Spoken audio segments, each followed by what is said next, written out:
Mainit na pagmamahalan na uwi sa maapoy na gabi. Sa isang sikat na hotel sa Makati, may kwartong di umano'y nagliyab habang may mag-partner na naka-check-in. Palaisipan ang sanhi ng sunog. Ang suspecha, may human involvement daw. Ngunit kahit ang ebidensyang nakalap sa crime scene, inconclusive din sa pagbigay ng hubad na katotohanan ayon sa panayama sa forensics chief. Instant combustion lang po yung naisip namin na paliwanag eh. Ang lalong nakapagtataka, negative sa anumang nakakaalarmang resulta magkasintahan.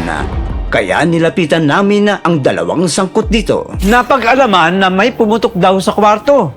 Hindi ba kayo natakot? Safe naman kami.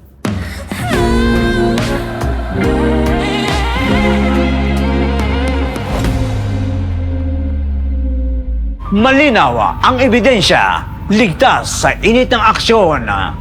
Ang may dalang proteksyon,